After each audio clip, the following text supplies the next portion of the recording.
여권의 유력 대선 주자인 이재명 경기지사가 오늘 비대면 출마 선언을 통해 역강부의 정치로 모두가 잘 사는 세상을 만들겠다고 강조했습니다.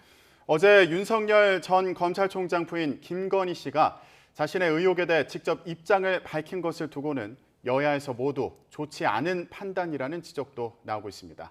국회 취재기자 연결해서 자세히 알아보겠습니다. 황혜경 기자. 네, 국회입니다. 네, 먼저 여권의 유력 주자 이재명 지사가 오늘 영상을 통해서 비대면 출마 선언을 했는데요. 주된 메시지 뭐가 있었는지 정리해 볼까요?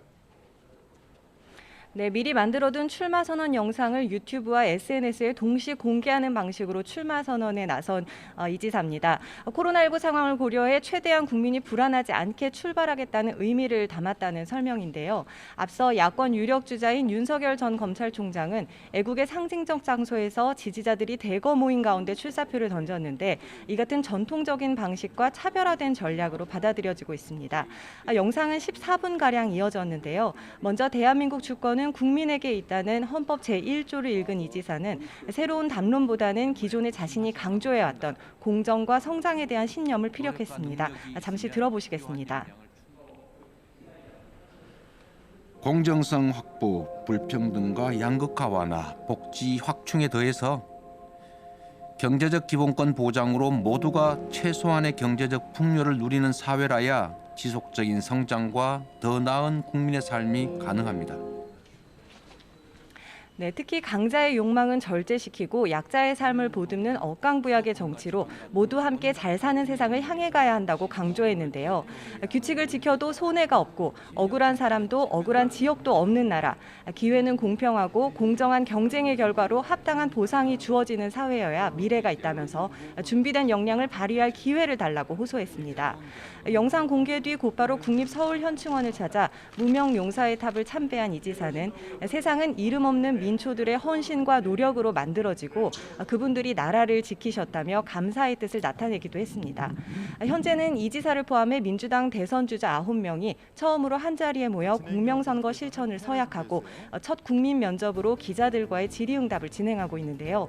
어제로 예비 후보 등록이 마무리됨에 따라 민주당 대선 경선 후보는 9명으로 확정됐고 오는 11일 이 가운데 6명만이 살아남아 본경선에 오를 예정입니다. 네, 이번에는 야권 소식 알아보죠. 윤석열 전 검찰총장이 어제부터 본격 공개 행보에 나서고 있는데요. 오늘 예정된 일정이 있습니까? 네, 아직 공개된 일정은 없는 상황입니다. 대선 후보로서 공식 일정 첫날인 어제 제일 먼저 보수 언론의 학회에 참석하고 국회 기자실을 방문하는 등 공개 행보에 나선 윤 전 총장은 오늘은 잠시 숨고르기를 하며 추후 일정을 계획하고 있을 것으로 보입니다. 앞서 윤 전 총장은 공식 대선 출마 선언 이후에는 민심 투어를 하며 국민 목소리를 듣고 또 호남에도 조만간 방문할 뜻을 드러내기도 했는데요. 이와 함께 본격적인 캠프 구성을 위해 각계 인사들과의 비공개 접촉도 다각적으로 이루어질 것으로 보입니다. 이런 가운데 윤 전 총장의 부인 김건희 씨가 소위 엑스파일에 담긴 자신의 과거 사생활 의혹에 대해 누군가 소설을 쓴 것이라며 직접 대응에 나선 게 논란이 되고 있는데요. 일각에서는 어차피 정면 돌파해야 할 문제라는 목소리도 있습니다만 출처가 불분명한 의혹에 대해 본인이 직접 대응한 게 과연 적절했느냐는 지적도 나오고 있습니다. 이와 관련해 국민의힘 홍준표 의원은 오늘 TBS와의 인터뷰에서 정치판에서 하기 어려운 이야기를 본인 입으로 물꼬를 텄기 때문에 진위를 놓고 국민이 집요하게 검증하려 들 것 아니냐며 치명적인 실수였다고 지적하기도 했습니다. 정미경 국민의힘 최고위원도 어제 CBS 라디오에 나와 응대하면 할수록 문제가 커지니 응대해선 안 된다면서 윤 전 총장 측에서도 여의도의 정치나 언론의 생리를 배워야 한다고 조언하기도 했습니다.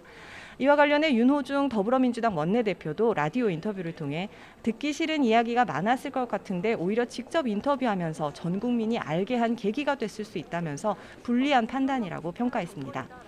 앞서 윤 전 총장은 어제 방송사와의 인터뷰에서 처가와 악연이 있는 사람들에 의해 8, 9년을 공격받고 또 정치 진영에서 악용했다면서 공직에 있으면서 이미 수도 없이 검증받은 문제라고 일축한 바 있습니다. 네, 오늘 국회 상황도 알아보겠습니다. 어제 국회 법사위에서 여당이 단독으로 손실보상법 등을 통과시켰는데 오늘 본회의에서 처리가 되는 건가요? 네, 더불어민주당이 어제 법사위에서 손실보상법과 국가교육위원회 설치법 등을 단독으로 통과시켰는데요. 오늘 오후에 열리는 본회의에서 처리될 가능성이 높은 상황입니다. 앞서 국민의힘은 어제 여당이 예정에 없던 법사위 회의를 열어 날치기로 법안을 심사한다며 맹비난했는데요.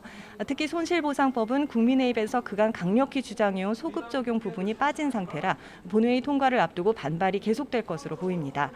또 국회 원구성 문제를 놓고 어제도 합의에 이르지 못한 여야는 오늘 오전 또다시 협상에 나설 예정입니다. 하지만 법사위원장 자리를 놓고 양측의 팽팽한 줄다리기가 계속되고 있어서 입장차를 좁히기는 어려울 전망입니다. 지금까지 국회에서 YTN 황혜경입니다.